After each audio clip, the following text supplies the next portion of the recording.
first heard Marley tell this joke a few years ago, so if you've heard it, just bear with me.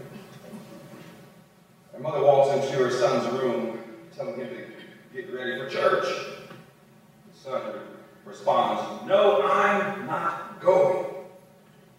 The mother, taken aback, says to the son, "You're not going? Give me 2 good reasons why you wouldn't go." The son responds, "Because they don't like me and I don't like them." The mother, not satisfied with the son's answer, pushes further, at which time the son says to her, "Give me 2 good reasons why I should go." And the mother says, "Because you're 52 years old. And besides that, you're the minister."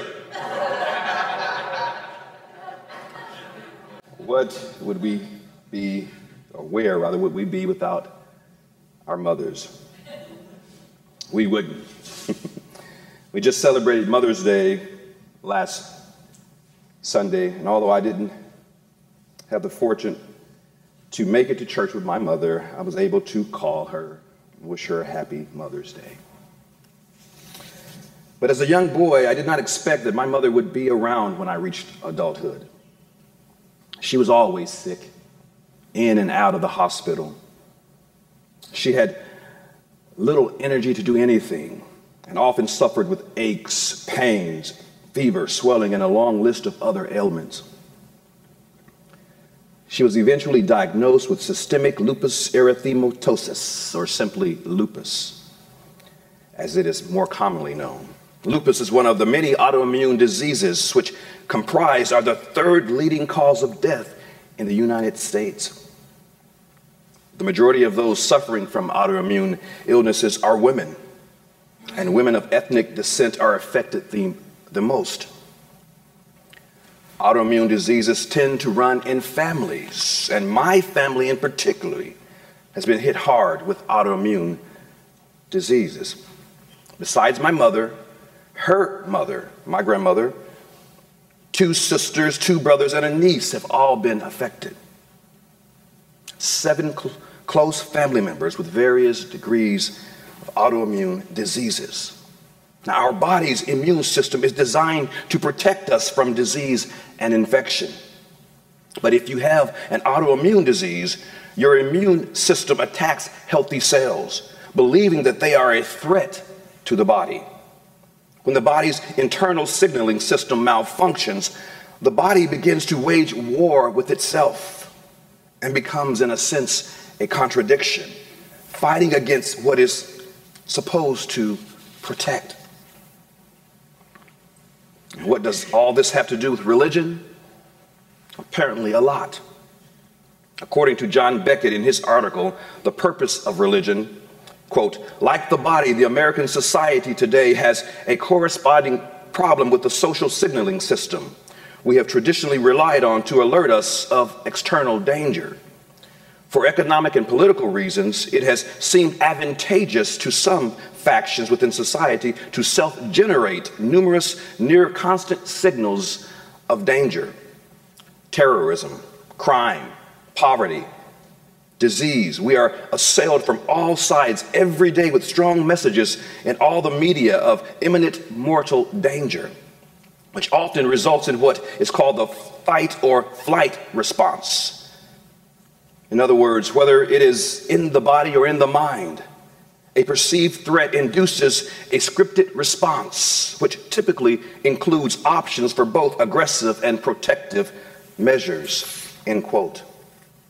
Now, being careful not to group all religions, I will say that the majority of religions have, over centuries, attempted to answer questions about humanity's existence and purpose, to establish the foundation for our worldview, and to create a framework for how we relate to others. Quite a noble mission, wouldn't you say? To this end, with variable degrees of success, religion managed to unite humans, though sometimes forcibly, into fractions and territories, and then to propagate its tenets and dogmas. While many would agree that a morality produced by the fear of an angry God is no morality at all, religion often taught the important values to be upheld, even if these values carefully masqueraded the ruling class's claim to power. This type of social engineering has, as a result, caused great problems for the inhabitants of the earth and for the earth itself. Religion would reinforce the us against them mindset. Those who convert against those who are crusaded. Those who make it into heaven against those who burn forever in hell. Rather than practicing love, forgiveness, and peace that it preached, religion often unleashed terror and despicable acts of cruelty. Rather than embracing the diversity of life, it birthed extreme fundamentalism. Rather than adapting to the changing needs of the world, it continued to hold its archaic, detrimental tenets, which it would defend even if it meant bloodshed and devastation. And thus, religion, armed with an angry and vindictive God of their own making, demanded conformity and led the Crusades and the Inquisitions. Ethnic intolerance and dreams of supremacy, undergirded by religious directives and postulates, fueled, if not directly, indirectly, many events in our history. The Holocaust, the Trail of Tears, and 9/11 are just a few examples, and I could go on. The contradiction of religion, particularly Christianity, is that while many claim today that we are a Christian nation, they seem to forget or deny religion's role in the justification of slavery, the birthing of violent groups like the KKK, and the establishing of Jim Crow laws. And this is not just in our nation, but a few days ago on the front page news displayed the headline about a Christian woman in a Muslim country being sentenced to death for not embracing Islam. This extremism is an example of a religion malaise, which hurts the credibility of all religions. For many, religion as a whole comes across as closed-minded, arrogant, partisan, intolerant, and judgmental. So it seems that fundamentalist religion, knowingly or unknowingly, has become a societal illness, precisely of the autoimmune kind. The symptoms of this disease are, at their core, the fear of the loss of the status quo, ethnocentric intolerance, and in some cases, shady politics. Fundamentalism contradicts its religion's core principles of love, and by such is seen more for what it stands against rather than for what it stands for. It is preoccupied with a list of sins rather than its own list of virtues. You can often see the devoutly religious fighting against what they call socialized medicine, although it is the poor who are the ones whom such programs help the most. Even the biblical depiction of Jesus, he didn't charge for healing people, nor did he turn people away for having pre-existing conditions. Whatever happened with caring for the poor, helping the sick, being hospitable to foreigners, and leaving all the judgment to their God? It is ironic that one of the fundamentalist primary arguments against same-sex relationships several years ago was intercourse outside of marriage. Now, since the debate has shifted toward marriage equality, the fundamentalist church message has also shifted to marriage between a man and a woman. So there obviously is some adapting of the church to the world, but only, it seems, in its regard to continue to insist on its outdated doctrines. I have an advanced business degree, and I can tell you that business analysts assess the performance of a company not only by its revenues, but also by the quality of the alignment of the organization with its own mission, vision, and value proposition.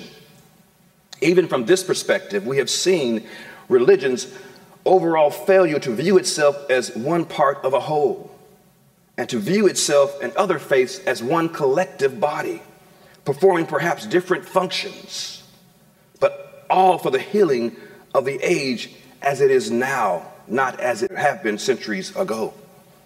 As a result of its failure to stay true to its purpose, it has sought to destroy the perceived invading threats, and thereby is destroying itself. Is it any wonder that we have witnessed the downward spiral of mainstream religion toward irrelevancy?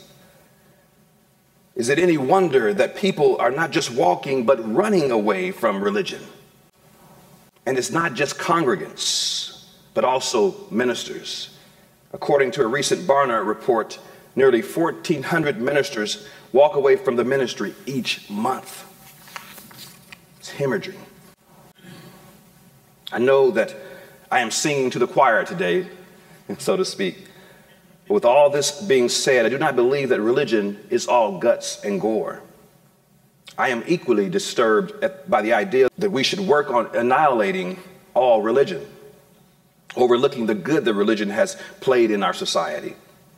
Because I believe that pure religion can provide an invaluable service to humanity. The truth is, I would prefer that it does not die, but just simply change. That it would change by denouncing supremacy, entitlement, and exclusion. Good religion, as a United Methodist pastor and author Martin Thielen asserts, quote, provides meaning, purpose, and hope for billions of believers. It builds significant relationships and faith communities. It gives people a sense of transcendence. It motivates people to care for others. It promotes responsible ethics and high ideals. It inspires music, art, and beauty. And he goes further to assert, the answer to bad religion is good religion, end quote. Religion in its purest form is giving, loving, and salvific. It rises in each generation to meet the challenges of that generation in ways that do not exclude or harm others. A religion that does not take upon itself to convert and assimilate or to propagate the notion that all of life's answers lie within its tenets. It sees each individual as unique and doesn't seek to heal all with one universal prescription. And we have seen glimpses of that religion, if not amongst ourselves. I want religion to be whole, to be clear about its place in the world, that respects its limitations and then allows for science, philosophy, and the individual experience to fill in the gaps for the betterment of the world. I want a religion that doesn't threaten children with the notion of hell, demons, and devils, but that seeks forgiveness from those it has harmed and then tries to make amends. A religion that is contagious only to one thing, love. And if someone is not aware of such a religion, such a philosophy, or such movements, it might surprise them that there are people who hold both their religion and their uncompromised humanity. Consider Mother Teresa. Though she was a devout Catholic, her work among the poor spoke louder than her theology. Consider Gandhi, who sought a more perfect way. Consider Dr. King. No matter what one thinks about these individuals, their faith worked. It worked for the world, and we are better off because of them. And it is also the journey of everyday people like my mother, whose faith has given her hope for a better day, and who has always helped others to become better people. My mother's faith encouraged her to accept and unconditionally love those of her children who came out as gay, and not judge the ones who suffered from the illnesses of alcoholism and drug addiction. It was my mother's example that gives me hope for religion. So whether you believe in the message of Jesus or not, I have met a few people in my life who have made me want to believe. And I'm not ashamed to admit that they too give me hope. And though many of you here may not consider yourselves religious, you have chosen to be in relationship with a religious community. People like you give me hope. People who have proved to the world that it is not necessary to believe in a particular God to be ethical and authentic. That we don't need a God or a prophet to tell us to care for one another in ways big and small.